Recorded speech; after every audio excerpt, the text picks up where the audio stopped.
ગોમ કેના ફેવરમાં છે ભાઈ? ઉતવાળો બોલજો, ગોમ કેના ફેવરમાં છે? આપણા સમાજ. આપણે કોઈને પૂછ્યું ના.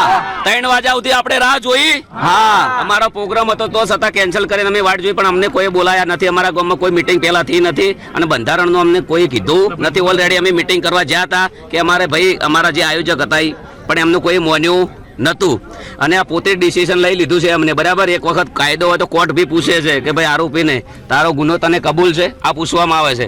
કદાચ અમના નિયમમાં સારું ફોસીની સજા નહીં નખાત તો મારે મરવું પડો યાર. અને આ તો સારું છે કે એના ઘરમાં હું નહીં રહેતો, શિયાળાનો ઢાજનો ઠરી જોત. પોતે ડિસિઝન લઈ લેવું ને પોતે બોલવું, એમને ખબર નહીં કે શું કરવું શું ના કરવું એમ. અને જે 4-5 જણા છે એ ગોમના છે, એ લોકોને ખાસ કરીને મને નેચું દેખાડવાની વાત કરી છે અને એ લોકોને જ આયોજન કર્યું છે. આખું ગોમ કેના ફેવરમાં છે ભાઈ? આજે અમે 3 વાગ્યા સુધી બેઠા છે. અમારા વડીલો, અમારા કાકા, અમારું કુટુંબ બધું. અમે પણ અમે જોરદાર મિટિંગ કરવાના છીએ.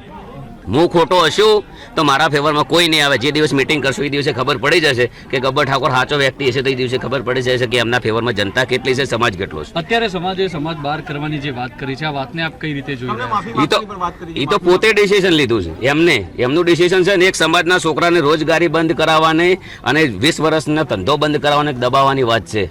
મારું પરિવાર, મારું કુટુંબ છે, એમને ખબર નથી કે આ વ્યક્તિઓની કેટલી મહેનત છે. એક સમાજના છોકરાને દબાવવાની વાત કરી છે. નથી બિલકુલ મંજૂર. મારો કહેવાનો મિનિંગ એમ છે કે ચલો કે આ જીઓના ટાવર છે, 350 રૂપિયા ભાવ છે. કેટલો? રિચાર્જનો. બરાબર, દરેક ગામની અંદર સમાજ નિર્ણય કરી કે ભાઈ તમારું ટાવર નહીં રહેવા દઈએ, 100 રૂપિયા રિચાર્જ ના કરો. નહીં થાય એમનાથી, કદી નહીં થાય. આજે નહીં થાય ને કાલે નહીં થાય. સમાજને તમારે અમારું ડિસિઝન લીધું છે, ભલે કશું વધુ નહીં. સમાજ બહાર છીએ ઓલરેડી અને દયા છે કુદરત રોમા પે નહીં. હા, ડીજે તો વાગે ને, વાગશે. કરવાની વાત કરી છે કે ગબ્બર ઠાકોર અને બંને ભાઈઓને અનફોલો કરવા.